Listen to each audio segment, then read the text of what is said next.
Have you ever stopped to think about the unseen guardians, the ones ensuring quality and safety in our world? I mean, the inspectors. Right. How often do we really consider the standards, the rigorous standards that make sure our products are safe, or the buildings won't just fall down? Probably not often enough, I'd guess. We tend to take it for granted. Exactly.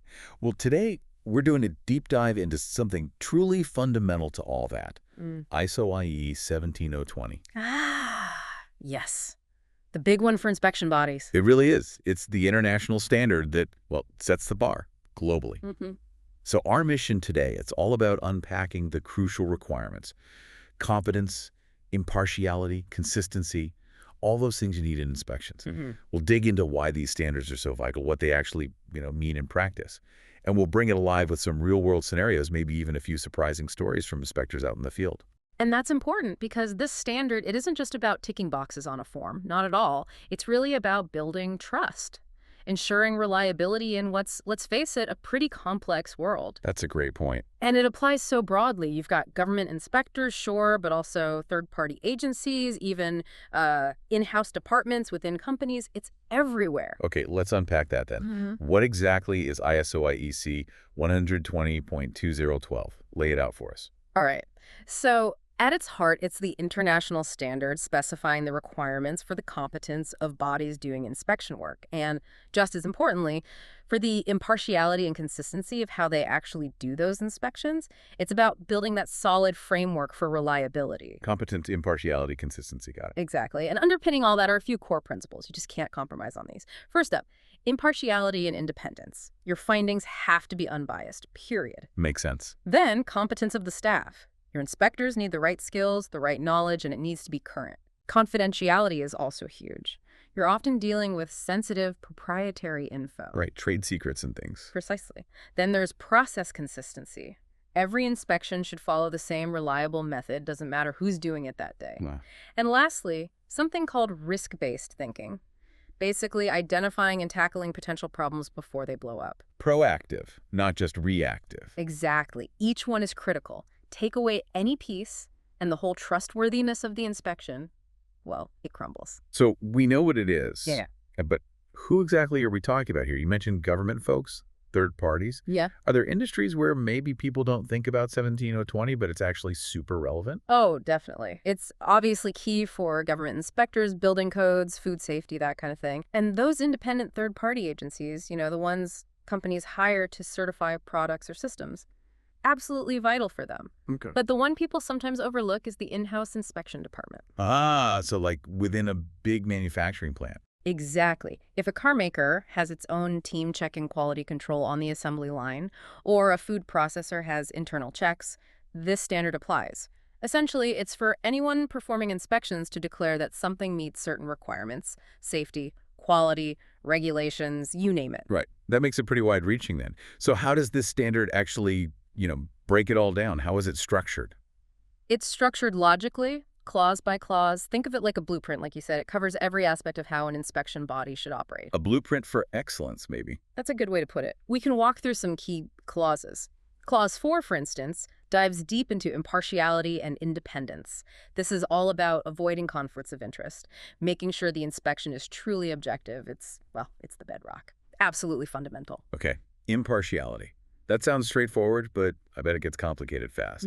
Actually, we have a great case study here that hits this nail right on the head.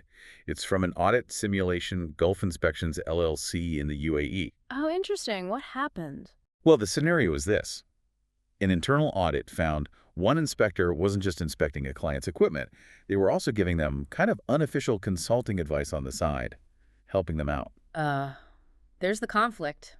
That's a classic impartiality issue. You can't be the referee and the coach at the same time. Exactly. And it highlights those subtle pressures, right?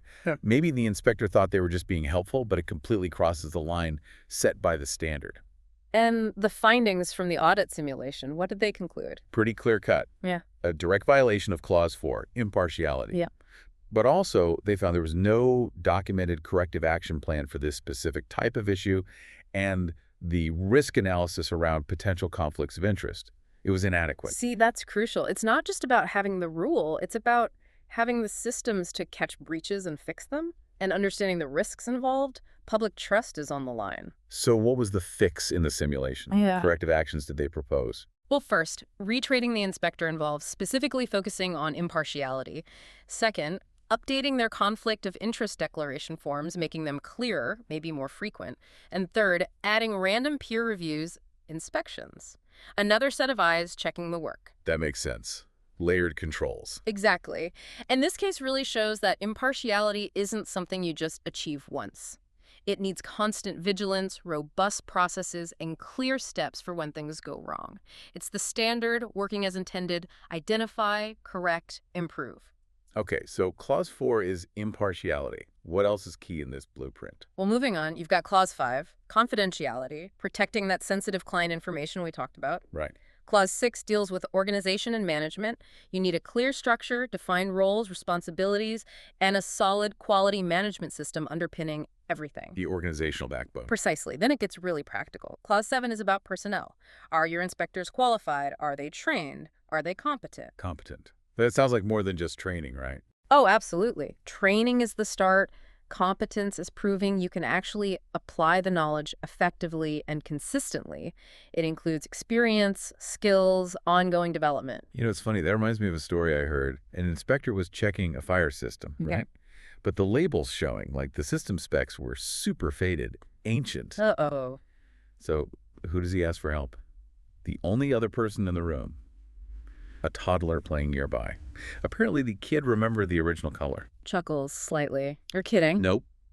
And, okay, maybe not standard procedure, but it shows that ingenuity, that resourcefulness. Yeah. That's part of competence too, isn't it? Clause 7 stuff in action. It really is. It speaks to the spirit of Clause 7. You need people who are not just trained on paper, but can think on their feet. And competence ties directly into Clause 8. Facilities and equipment. You need the right tools for the job. Yeah, you can't inspect a microchip with a hammer. Exactly. The equipment needs to be suitable, properly maintained, and crucially, calibrated. Accurate measurements depend on it. I heard another field tale about that an inspector doing checks out in the desert learned the hard way about always bringing spare batteries for the gear and finding shade. Oh, absolutely. Environmental conditions matter. That's part of ensuring the equipment works correctly. Spare batteries, calibration checks, even just having water and shade, it all impacts the reliability of the inspection. Clause 8 covers this implicitly. So competent people, right tools. Mm. What's next in the process? Next comes inspection methods and procedures, Clause 9. These need to be documented, validated, meaning proven to work, and kept up to date. Everyone follows the same playbook. Consistency again. You got it. Then Clause 10. Handling of inspection items. If you're taking samples or testing equipment, you need secure, traceable handling, no mix-ups, no damage. Makes sense. And all this generates paperwork, I assume. Loads of it. Which brings us to Clause 11, records. Everything needs to be documented accurately, stored securely, and easy to find later if needed. Audit trails are vital. And all that work, all those records, they eventually lead to the final output, right? Exactly. Clause 12. Inspection reports and certificates. This is what the client or the public sees. So it has to be clear, objective, unambiguous, no jargon, just the facts based on the evidence. The final verdict, Uh-huh. essentially. In a way, yes. And because things aren't always perfect, Clause 13 covers complaints and appeals. You need a transparent, fair process for people to raise concerns or challenge findings. Important for accountability. Hugely important. And finally, keeping the whole system healthy is Clause 14, internal audits and management reviews. This is the engine for continuous improvement, regularly checking yourself, learning, getting better. Wow, okay.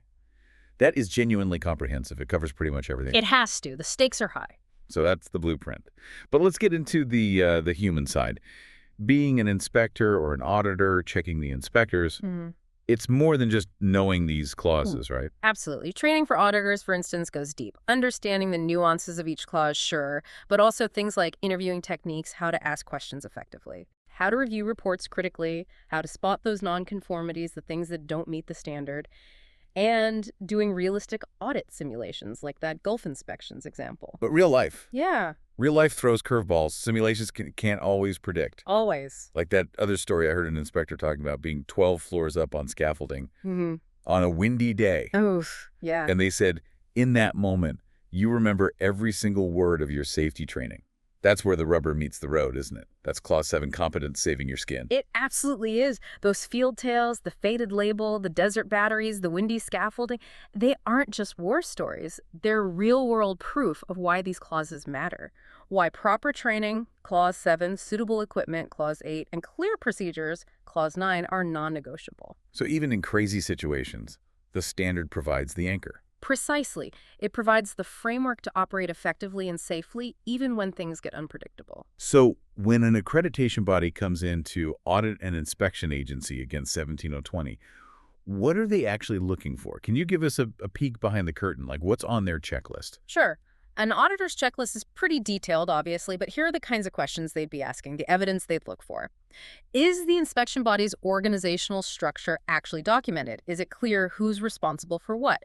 That relates back to Clause 6. Okay. Are there complete records of each inspector's qualifications, training, and ongoing competence checks? That's hitting Clause 7 hard. Is impartiality reviewed systematically, say at least annually? Are potential conflicts logged and genuinely managed? That's Clause 4, vigilance. Right, proving it's not just a policy on a shelf. Exactly. Are complaints and appeals tracked? Is there evidence they're analyzed to find root causes and prevent recurrence? That's Clause 13 in action. Makes sense. And a big one. Are all the inspection procedures documented? Have they been validated? And crucially, are inspectors actually following them in the field? That connects Clauses 9, 11, and 12. It sounds incredibly thorough. Like you said earlier, not just ticking boxes. Not at all. You're verifying the entire system works as intended. You hear all that detail, all those checks, and maybe part of you thinks, ugh, bureaucracy. But listening to this, it's clear these aren't just hurdles. They're actual safeguards, aren't they? Real protection. They absolutely are. They're the invisible framework ensuring the integrity of the whole process, protecting safety, quality, and fairness. So, wrapping this deep dive up, IEC 17020. It really underscores the immense value this standard brings. It's about ensuring quality, safety, trust, things we rely on constantly, often without thinking about it.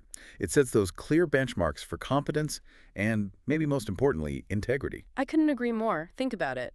Behind almost every product you trust, every service you rely on, every building you walk into safely, there's likely a rigorous inspection process somewhere along the line, and standards like 17020 inform that process. It's really a testament to the dedication needed to maintain that impartiality, that precision day in and day out. It really is. So as you, our listener, go about your day, here's something to mull over. How can understanding these core principles, impartiality, competence, consistent process, how can that help you? Maybe evaluating information you come across, or choosing reliable sources, or even just building trust in your own work or relationships. What can we all learn from a standard like this about looking past the surface claims to really figure out what and who is truly trustworthy? Something to think about.